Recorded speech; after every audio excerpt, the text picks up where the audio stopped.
I never thought a single day could unravel everything I believed in. Hey, can we talk? She said, standing at my apartment door with that hesitant look I used to find adorable. Sure, I said, trying to sound casual. What's up? She avoided my eyes. I can't do this anymore, she whispered. My stomach dropped. Wait, what? I asked, stepping closer. I'm with him, she stammered, barely audible. With who? My voice cracked. She looked down at her hands. With Ryan, I'm leaving you for him. I laughed, a hollow sound. Ryan, my best friend? My hands were shaking. Yes, she said softly. I'm sorry, I never meant to hurt you. My chest tightened. You never meant to hurt me? You just destroyed everything I trusted, I shouted. My voice echoed in the empty apartment. I couldn't help it. I didn't plan this. Please understand, she pleaded. Understand? Understand that you took everything from me? My trust, my heart, my future? I stepped back, trying to breathe. I loved you. I know, she whispered, tears in her eyes. But I'm happy with him. I need to follow my heart. My vision blurred. How could the person I love most betray me like this? I wanted to scream, to hit something, anything. You're supposed to be my best friend, my partner, I shouted. And you just left me. Before I could process, my phone buzzed. It was a message from work. Due to restructuring, your position has been terminated. HR will contact you. My head spun. No, this can't be real, I muttered. I called my boss. What's this? I was just assigned that project. I demanded, This is final, Michael. I'm sorry. Jessica's recommendation helped the transition. She thought you weren't ready for leadership, my boss said coldly. My heart sank. Jessica, my ex, the one who just left me, had convinced them I wasn't good enough. I slammed the phone down. My apartment felt smaller, suffocating. I sank onto the couch, rubbing my face. How did I miss this? How did I not see any of this coming? I whispered to myself. Memories of shared laughter, late-night talks, and dreams of the future flooded me, now twisted with betrayal. I had trusted them both completely. The door clicked open. Ryan walked in, casual, smiling. Hey, man. Heard everything? I'm sorry. I looked up, disbelief and fury burning in my chest. Sorry? You took my life, my girlfriend, and my career. And you say you're sorry? I spat. I didn't mean for it to hurt this much, he said, rubbing the back of his neck. We didn't plan for it to go this far. I laughed bitterly. Didn't plan? You stole everything I had and you think it's some accident? My hands were trembling. Get out! I shouted. He froze, then backed away slowly. I'll leave. I just hope someday you understand. The door clicked, leaving me alone with my heartbreak and humiliation. I slumped further into the couch, staring at the floor. Anger, disbelief, and sorrow tangled inside me. I had been blindsided by the two people I trusted the most. I whispered to the empty room, how do you even start over when your world falls apart in a single day? My mind replayed every word, every smile, every promise. Nothing seemed real anymore. Everything I had built felt like sand slipping through my fingers. I couldn't sleep that night. I sat by the window, staring at the city lights, my hands shaking. I trusted them. I gave everything and they destroyed me, I murmured. I didn't know if I would ever feel safe again, if I would ever trust anyone. The world seemed darker, colder, and I realized I had to survive this somehow. I didn't leave my apartment for 2 days. The walls felt closer, tighter, as if they were mocking me. My phone buzzed and I saw Mike's name. My closest friend. Hey, you're awake? His voice was cautious. I guess, I muttered. I don't feel like talking. Look, man. I know what happened. And I know it hurts. Hurts? I scoffed. Hurt doesn't even begin to cover it. She left me. Ryan stole everything I had, and even my boss, my own boss, believed their lies. Everything is gone, Mike. My voice broke. I get it, he said softly. But sitting here drowning in it, that won't bring anything back. I can't just... Move on, do you understand? I trusted them, Mike. I gave everything and they spat on it. They all did. I yelled, my hands trembling. Even my own family, they never called me. They didn't check on me. I think they're more worried about appearances than me. I know it feels like that now, he said, but you can't let this define you. You're better than this, I laughed bitterly. Better? Better doesn't pay rent, Mike. Better doesn't fix the fact that the woman I loved is in his arms right now. Better doesn't put my career back together. Maybe not today. he said calmly. But tomorrow, you can rebuild. You can make them regret underestimating you. You're stronger than you think. I stared at him through the screen. Rebuild? I can barely get out of bed. I replay everything, every smile, every joke, every stupid thing I thought was safe. And now it's all twisted. I feel like I failed myself. You didn't fail, Michael. They did, Mike said firmly. They chose betrayal. You chose trust. There's a difference. Difference? They're happy. They stole my life, my love, my future. And I'm just... Here, I whispered. The apartment felt suffocating. I don't even want to see anyone. I don't want to hear them laugh or talk about me behind my back. I just want it to stop. Isolation won't help, he said. Come out for dinner. Let me take you somewhere. No one will judge. Just breathe for a bit. I can't, I said, shaking my head. I don't feel like it. I can't. My eyes wandered to the corner of the room and I saw it. Her gift. The bracelet she gave me on my birthday, sitting on the floor, broken when I dropped it in anger 2 days ago. I picked it up, tracing the delicate chain with trembling fingers. She didn't even think about this, I muttered. She left.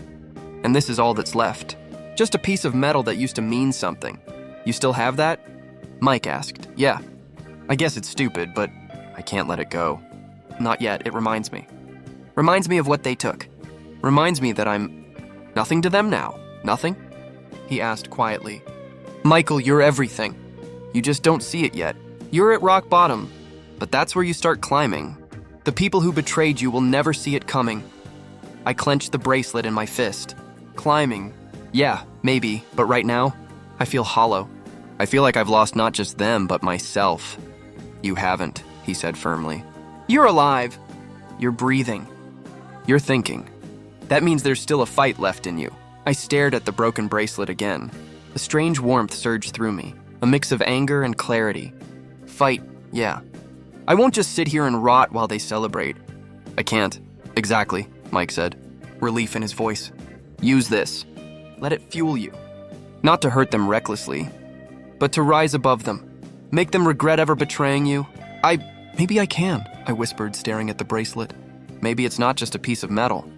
Maybe it's a reminder. A spark. You're not alone, Mike said softly. I'll help you. Step by step, you'll get there.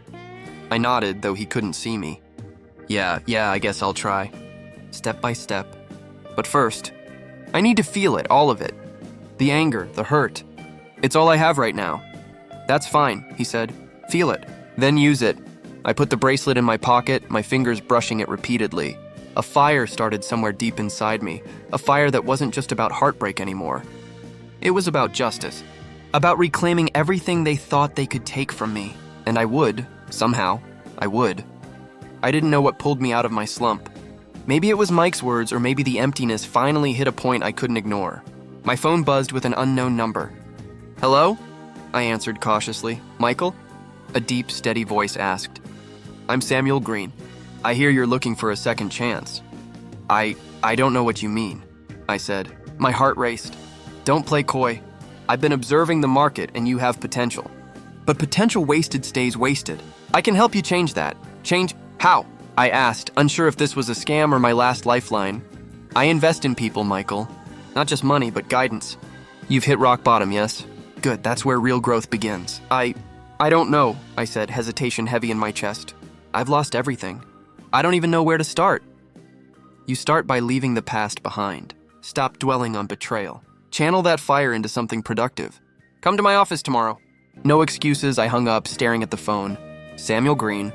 A stranger, a chance, a spark. Maybe it was foolish, but maybe it was the first door opening since everything closed. The next morning, I walked into his office, nerves twisting my stomach. He didn't waste time.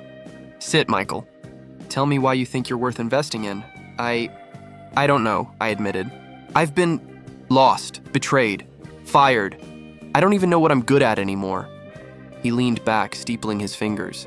Lost is fine. Betrayal is fine. Fired is excellent. These are opportunities disguised as pain. You see, Michael, winners don't cry over losses. They study them, they grow. They strike back smarter. Strike back, I whispered. His words felt like a key turning in a lock. Exactly, he said. But first, you need discipline. I'll guide you, yes.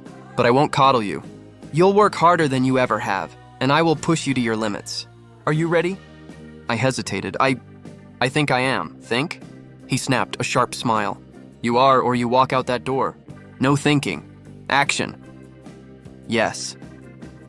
I am ready, I said, my voice firmer than I expected. He studied me for a moment, then nodded. Good. Day 1, Michael. You'll learn to see opportunities where others see obstacles. You'll learn to manipulate numbers, people, situations, ethically, of course. By the end of the year, you will not recognize the man you are now. Mark my words. I don't know if I deserve this, I said quietly. I've failed so much already. Deserve? He said, leaning forward. Deserve doesn't matter. Results matter. You'll either produce them or you won't. Your heartbreak, your failures, they're tools. Use them. I felt something shift inside me. A small ember of determination ignited, fanned by anger and humiliation. Okay, I said. I'll use them. I won't waste this. Good, he said, finally smiling. Tomorrow we start with the fundamentals. But first, tell me something. Do you want revenge? I frowned. Revenge? I don't know. Maybe not yet. I think I just want to rise. Rising is revenge in its purest form, he said softly. Make no mistake, Michael. By the time you're done, those who left you behind will see a man they no longer recognize, and they'll regret underestimating you. I nodded slowly. His words sank in. My anger, my betrayal, it could be fuel. Not reckless, not impulsive fuel, but strategy. Every slight, every betrayal could be a stepping stone. I left his office feeling something I hadn't felt in weeks. Purpose. A plan began forming in my mind, thread by thread. I would rise. I would become someone untouchable. And when the time came, those who hurt me would witness my success, powerless to stop it. For the first time in months, I smiled. Not the hollow smile I'd forced before, but a sharp, determined grin. This was the turning point. This was the day I decided to stop being a victim and start being a strategist. And I wouldn't look back. I didn't realize how much work it would take to rebuild myself. Samuel was relentless. Michael, numbers don't lie. People don't lie. If you want control, you have to master both, he said, as I stared at the spreadsheet for the third time that morning. I'm trying, but it's a lot, I admitted, rubbing my temples. Trying isn't enough. You have to do. Action beats hesitation every time, he snapped. His eyes were sharp, piercing. Yes, sir, I muttered. But the truth was, I was starting to feel alive again. You look different, Samuel said one evening. More confident. Don't let it fade. Confidence is the currency of influence, I smiled faintly. I guess I'm learning that the hard way. Good. Hard lessons stick longer than easy victories, he replied. The months blurred. I spent endless nights analyzing, negotiating, calling contacts, building networks. I'd stumble, make mistakes, lose small deals, but I never gave up. One night Mike called. How's it going? Feeling stronger? I am, I said, leaning back in my chair. I closed a small deal today. Nothing huge, but it's progress. That's huge, man. I knew you had it in you, he said. I guess I'm just realizing what I'm capable of when I stop pitying myself. I paused. Some days I still think about them, though. Jessica, Ryan, everyone who left me behind. It fuels me. Good, Mike said softly. Use it, but don't let it control you. Make it part of the fire that drives you. I nodded, staring at my reflection in the office window. The man looking back was sharper, more focused. Yeah, this is different. I'm different. One morning, Samuel handed me a sleek business card. You've earned this. Call it a tool for influence. Make your first impression unforgettable. I examined it, my fingers brushing the embossed letters. This feels like a statement. Exactly. People respect presentation. Don't underestimate it, he said. I decided to test myself. I walked into a potential client meeting, dressed in a tailored suit I bought with my first earnings, and projected confidence I didn't fully feel yet. The client, a skeptical older man, leaned back and crossed his arms. You're young. Why should I trust you? I've learned more in the past year than most do in a decade, I said evenly. I can deliver results, and I have the drive to see them through. He studied me for a long moment, then smiled. All right, show me. After I left, I called Mike. I did it. First major client. They trusted me. I knew you would, he said. Feels good to see progress, huh? Yeah, I said, a grin spreading. Feels amazing. And it's only the beginning. I can see it now, the bigger picture. I'll be ready for everything they thought I'd never recover from. Samuel's words echoed in my mind. Confidence is currency. Master numbers. Master people. I began to envision my eventual reckoning. Not reckless revenge, but controlled, precise. I'd rise, they'd notice, and they'd regret underestimating me. The next week, I bought my first luxury car. As I ran my hand over the dashboard, I whispered to myself, not just money control, power, independence. It wasn't about showing off. It was about marking the distance between who I was and who I was becoming. I encountered minor rivals along the way, colleagues who tried to undermine me, contacts who doubted my youth, but I handled them with calm confidence. "Michael, they're trying to push you down," Samuel warned once. "I know," I replied, "but I'm not letting them. They can't stop progress." The nights were long, but every late hour reinforced my resolve. I'd sit in my apartment, reviewing deals, replaying negotiations, adjusting strategies. Mike would call sometimes. "You're obsessive," he'd tease. "I have to be," I'd reply. "If I let up, I lose momentum. I won't let them win. Not now." And through it all, the memory of betrayal lingered, not as a wound anymore, but as fuel. Every small victory, every new connection, every deal closed made me feel stronger. The fire inside me burned steadily now, not chaotic, not desperate, but precise. I looked at myself in the mirror one night, brushing back my hair, adjusting my tie. "This isn't just survival," I whispered. "This is preparation. Preparation for everything I'll take back, everything I'll prove. I've been reborn." I finally allowed myself a small, sharp smile. Not the hollow one I'd worn before, but a confident, dangerous one. The man who had been powerless, betrayed, and abandoned was gone. In his place stood someone who would rise, and soon they'd all see it. I walked into the office party feeling a strange mix of anticipation and calm. Ryan didn't see me at first, talking animatedly with a few colleagues. Jessica was laughing at something someone said, her head thrown back carelessly. I paused at the entrance, taking a deep breath. "Michael, is that you?" Lisa, a former coworker, leaned closer. Her eyes widened. "Wow, you look different." "I had a rough year," I said lightly, smiling. "Learning some hard lessons," Lisa raised an eyebrow. "Hard lessons, huh? Looks like they worked." "They did," I admitted. "You know, sometimes you lose everything to find out who you really are." She nodded slowly. "Well, you're impressive. Even Samuel Green mentioned you're making waves." I smirked subtly. "I'm just getting started." Ryan finally noticed me. His eyes went wide. "Michael? What are you doing here?" "I came to see old friends," I said evenly, stepping closer. "It's been a while." Jessica turned, her smile faltering when she saw me. "Michael, you look different," she said, unsure. "Yes," I said softly. "Different. You left me behind once, remember? I'm just learning to walk without you in my life." Ryan laughed nervously. You've changed." "You're successful?" I shrugged, trying to appear nonchalant. "Success is relative. I'd say I'm getting there. But it's funny.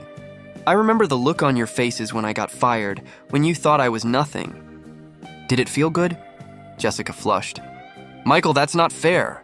"I'm not here to be fair," I said, my tone sharp. "I'm here to reclaim what I built. And let me tell you, the view from where I am now, it's far better than the one I had watching you betray me." Lisa looked between us, intrigued. "Careful, Michael. You're starting to make waves." "I don't make waves," I said. "I create tides." Later, I found myself at the center of a small group discussing a potential project. My input was confident, measured. People listened. They leaned in. Ryan tried to interrupt. "I think we should—" "Ryan," I said, cutting him off smoothly, "I appreciate your input. But let's consider what actually brings results." I ran the numbers. "This approach will maximize outcomes for everyone." He froze, eyes darting around. Right," Jessica whispered to someone nearby. He's really different now." I smiled faintly. That's exactly what I wanted. Recognition, curiosity, a touch of fear. It was satisfying, but I didn't let it show too much. This wasn't reckless revenge, not yet. This was careful strategy. Lisa nudged me later. "You've got control, Michael. It's subtle, but everyone's noticing. Even the ones who ignored you." "I know," I said softly. "And that's the point. Let them think I'm harmless while I build momentum. They'll underestimate me just like they always did."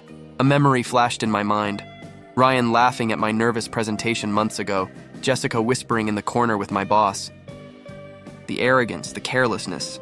I remember everything, I muttered under my breath. Every smirk, every lie, every betrayal. I'll remember it all. You okay?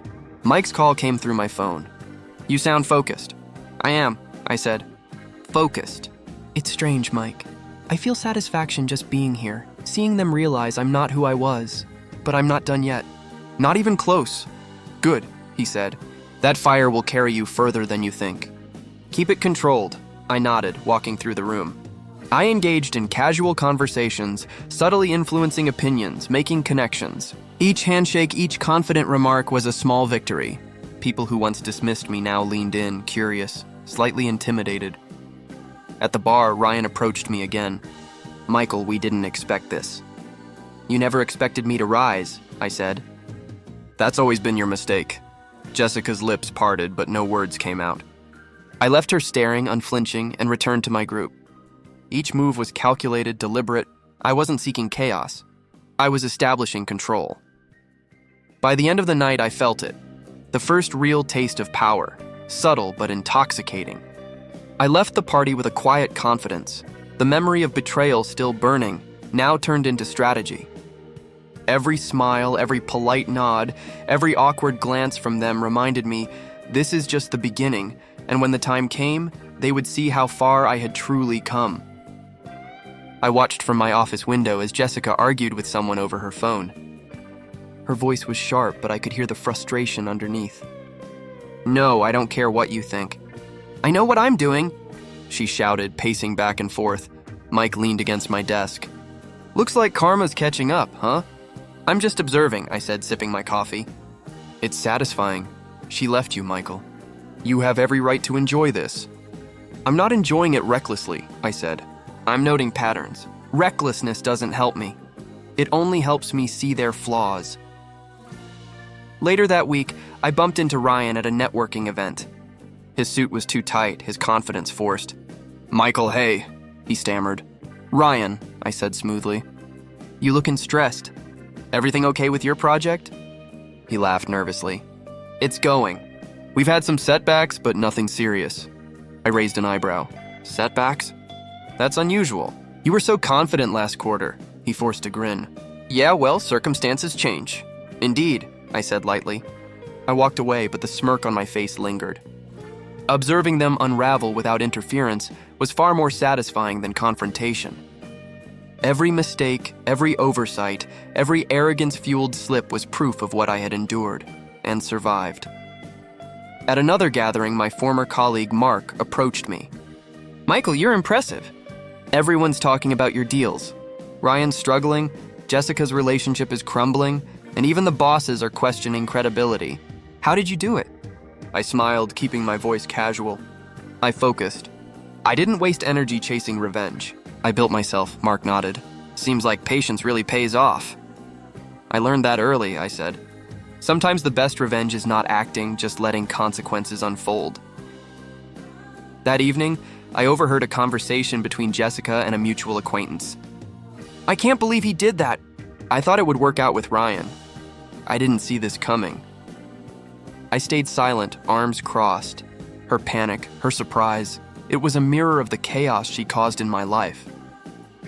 The following week, Ryan called me unexpectedly. Michael, can I ask you something? Depends, I said casually, though curiosity twitched at the back of my mind. Do you feel satisfaction seeing me struggle? He asked nervously. I feel satisfaction only in understanding, I said evenly. Observing. Every action has consequences. You learned that the hard way, he hesitated. I didn't think it would end like this. Hubris is a dangerous thing, Ryan, I said. You acted carelessly and now you're paying for it. But don't worry. You'll learn from this, or you won't. That's on you. Over the next few days, reports filtered in. Jessica's relationship was faltering publicly. Arguments leaked, humiliation small but noticeable. Ryan missed deadlines, floundered in meetings, his reputation slipping. My former rival, Charles, stumbled during a presentation, tripping over statistics I knew he had counted on to impress the board. I smiled quietly to myself. Each ripple of misfortune was natural, organic, yet deliciously symbolic. They had built their lives on arrogance and recklessness. Now it returned to them like a cold wind. Mike called one night. "You're sitting back and watching them crumble. Isn't it tempting to intervene?" "Tempting," I admitted. "But intervention spoils the lesson. I'm content observing. Strategy requires patience. I won't act until it serves me fully." "Patience is hard when you've been wronged," he said. "I've learned restraint," I said. "And that's what makes this satisfying. Every misstep I witness reinforces my path. Every rumor, every failed meeting, every tense interaction, it's confirmation. I survived their betrayal. And now they see what happens when they underestimate someone." At a gala, I saw Jessica stumble through a speech, mispronouncing names, fumbling facts. Ryan's phone buzzed endlessly during a critical presentation. Charles's proposal was quietly dismissed in a closed-door meeting. I could have intervened, corrected errors, saved face for them, but I didn't. I let them flounder, watched the arrogance crumble naturally. I leaned back in my chair later that night, reflecting. This is control, I thought. Not revenge, not yet, but observation, strategy, and patience. Let them act recklessly. Let them reveal weakness. Then the balance shifts entirely. I caught a glimpse of my reflection in the window. The man staring back was calm, composed, sharp. I felt the thrill of regained power, not loud or explosive, but quiet, internal, and intoxicating. Every failure I witnessed was a reminder. I was no longer powerless. Mike's voice echoed in my memory. Let the world reveal itself. Let others stumble while you stand steady. Exactly. Standing steady, building silently, and letting the consequences unfold, it was a power I had underestimated before. And now I understood it fully. Before leaving the office that night, I glanced at the city below, lights flickering like tiny sparks of opportunity. Each spark reminded me. The ones who betrayed me were faltering. The world was shifting, and I was ready for the next move. Patience had rewarded me with clarity. Observation had granted me insight, and strategy had shown me that the first wave of karma had already begun. I smiled faintly, letting the satisfaction settle deep. Soon I would act, but for now I simply watched, and the thrill of control coursed through me. The boardroom felt colder than I remembered. The polished table gleamed under fluorescent lights, but I barely noticed. Ryan and Jessica were seated across from me, their expressions a mixture of shock and apprehension. "Michael," Ryan stammered. You're here? How?" I leaned back in my chair, letting the silence stretch. "I suppose you expected me to disappear forever," I said calmly, letting the edge in my voice do the work. Jessica's eyes narrowed. You've changed. And you're successful?" "I am," I said smoothly, tapping the table lightly. "I've built everything you took from men back and then some. But I'm not here to talk about that, at least not yet." Ryan shifted uncomfortably. We didn't think..." "You didn't think at all," I interrupted. "Do you remember the day you laughed at my presentation?" "Jessica," you whispered behind my back to Ryan, plotting my downfall. "And Ryan, you thought stealing my ideas would make you untouchable. Well, look at us now," Jessica flushed. "Michael, that was a long time ago. We were careless?" I asked, letting a slow smile creep across my face. "Selfish? Arrogant? Yes, that's what you were. And now, the results of your recklessness are staring you in the face." Ryan swallowed hard. "I didn't think..." "Exactly," I said, leaning forward. "You didn't think. And now you're scrambling. Your credibility is crumbling, your projects are failing, and everyone who once listened to you is questioning your judgment. All because you underestimated me." Jessica's voice trembled. "Michael, it's not fair to Fair?" I laughed softly. "Fair has nothing to do with it. You chose betrayal. You chose arrogance. I merely survived and grew. Everything that's happening to you now is simply the natural order of things." I caught Mark's glance across the room. He'd been observing quietly, a small nod acknowledging my transformation. He'd seen me rise, and now he was witnessing the reckoning firsthand. Ryan's hands clenched into fists. You can't just..." "Oh, I can," I said, my voice calm but firm. "Not because I'm vengeful. Not because I'm angry. I can because I planned, I worked, and I became someone you never imagined I could be. That's power, Ryan. That's influence. And you, Jessica, and your arrogance? You're learning too late what it means to misjudge someone." Jessica's lips quivered. "Michael, we didn't know..." "I know," I said softly. "You didn't know. And that's why it's so striking to watch. You thought I'd crumble. You thought I'd beg or break. But I didn't. I grew. I thrived. And now you see me, not as a friend, not as someone you could manipulate, but as someone untouchable. Ryan's face went pale. Untouchable, you mean your company? Your success? I smirked. Partially. But untouchable isn't about money, Ryan. It's about control, strategy, and patience. Qualities you lacked. Mark leaned in, whispering to me with a grin. This is spectacular. They're realizing it now. Yes, I said quietly, savoring the moment. The realization is more potent than confrontation ever could be.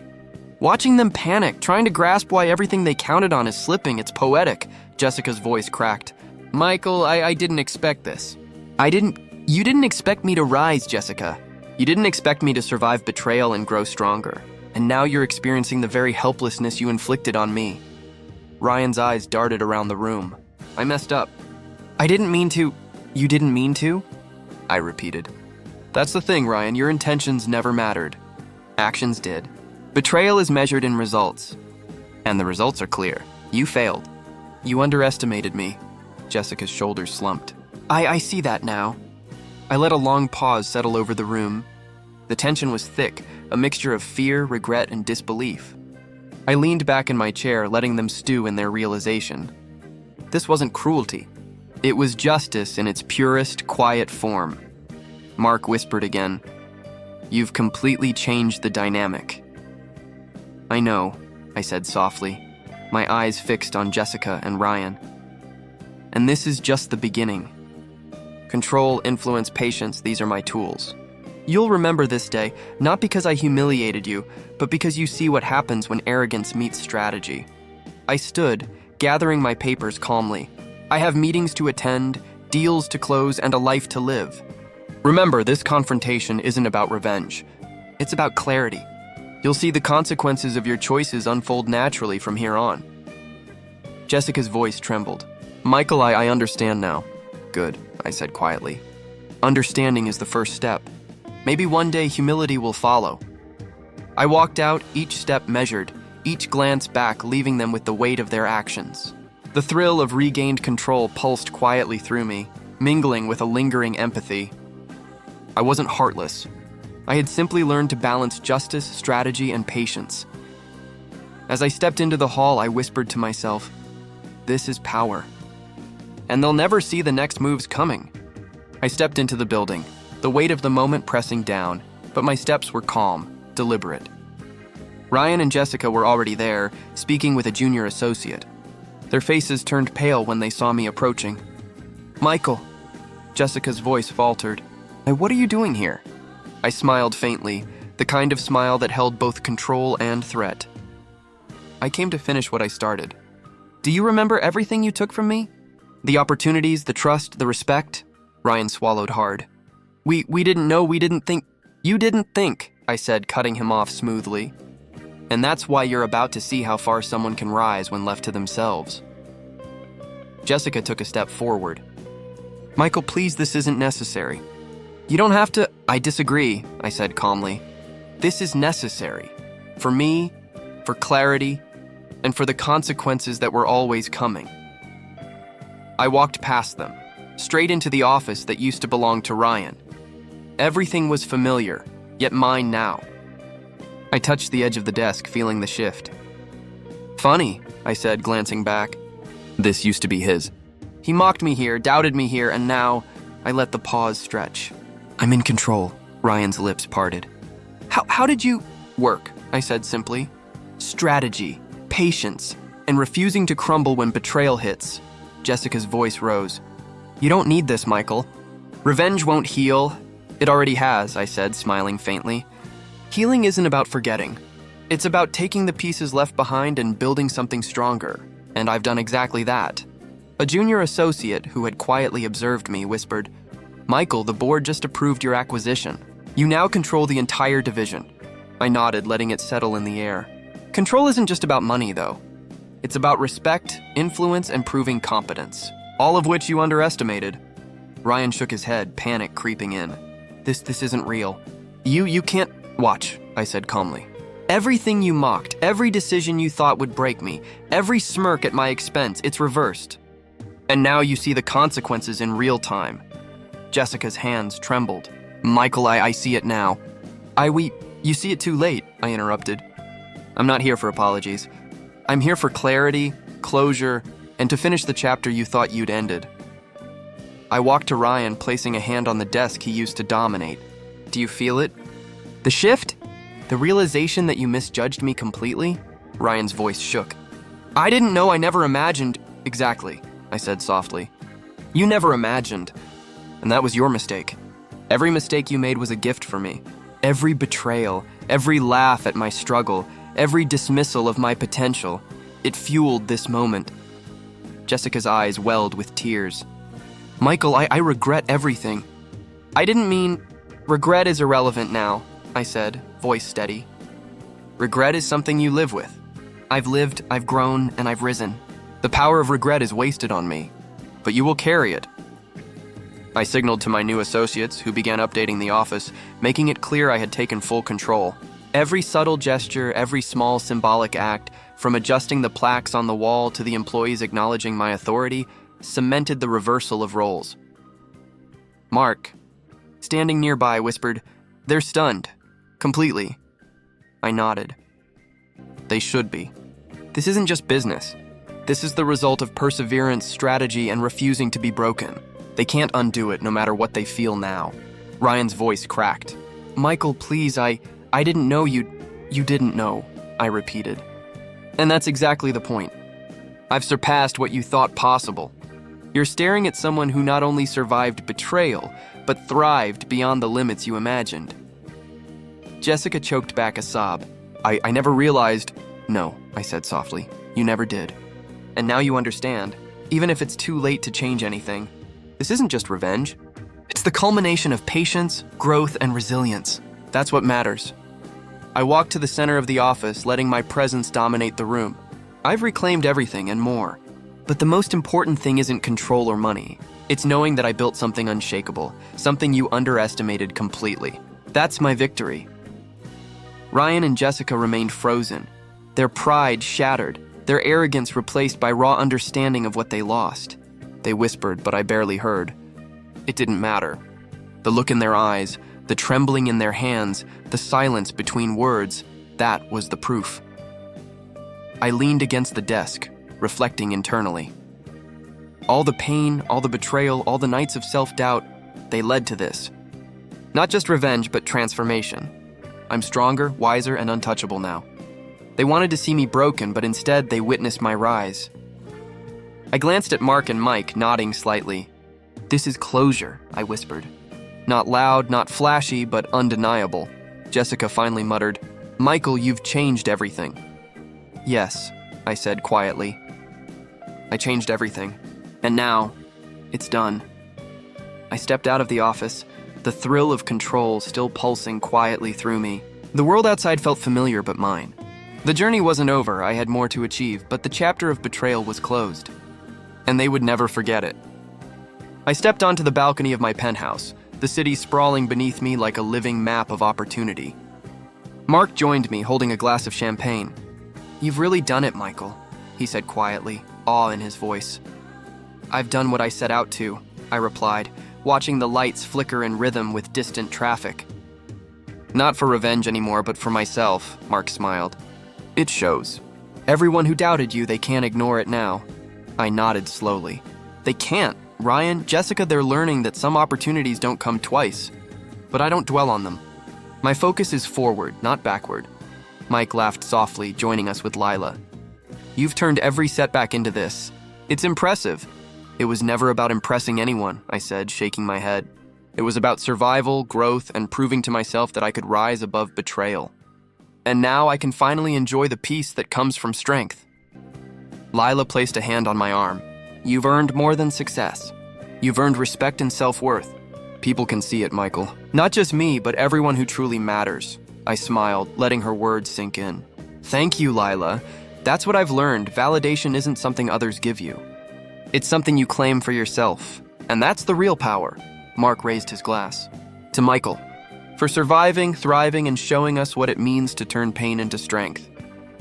To life, I said, clinking glasses with them. And to moving forward without regret. That's the legacy I want to leave. Lila glanced at me thoughtfully. Do you ever think about what it was like before? Before the betrayal? All the time, I admitted. But it's no longer bitterness, I feel. It's perspective. Every insult, every dismissal, every setback, it shaped me. And now, standing here, I see that I needed all of it to reach this point. Mark chuckled softly. You always were more resilient than you realized. Resilience isn't innate, I said. It's learned. It's the product of surviving the worst and refusing to break. Every challenge, every betrayal, it was training. And now I'm stronger than I've ever been. I reached into my pocket, pulling out a small, worn notebook, the one I had scribbled plans in when the world seemed against me. I held it lightly. This, I said, reminds me where I started, and how far I've come. From the darkness of betrayal to the clarity of self-made strength. Lila smiled. It's beautiful, Michael. Symbolic and real. You've transformed tragedy into triumph. I took a deep breath, looking out at the skyline. And that's what matters. Not the people who tried to break me, but the person I've become. I've earned my peace, my confidence, and my future. Mark nodded, and everyone else they're left in regret. I shrugged softly. Let them be.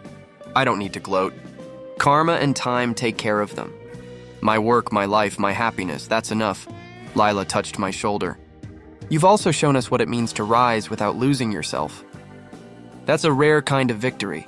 I smiled, feeling warmth spread through me. It is rare, but worth every struggle, every sleepless night, every tear. Growth comes from hardship, and strength comes from surviving it. Mike looked at me with genuine respect. You've changed lives, Michael. Not just your own, but ours too. Watching you reclaim everything and more has taught us something invaluable. It's never just about reclaiming, I said quietly. It's about becoming. Becoming someone who doesn't need apologies, who doesn't crave validation, who stands firm regardless of what others think. That's the legacy I want to leave. The city lights glimmered below, reflecting in my eyes like stars. I felt a quiet contentment, an inner calm that had eluded me for years. The betrayal, the heartbreak, the struggle, they were all behind me. Lila whispered softly. So, this is your ultimate victory, isn't it? Yes, I said, holding the notebook to my chest. Not loud, not flashy, but real, resilient, quietly powerful. The people who tried to destroy me only built me into someone untouchable. And that's my legacy of strength. We stood there together, letting the silence and the city embrace us. I didn't need applause or recognition. I had survived, thrived, and claimed a life that no one could take from me. The journey had been brutal, but the reward was absolute. And as the night deepened, I realized the truth. Betrayal can break a person, but resilience, patience, and self-worth build an unshakable life. That was mine, finally,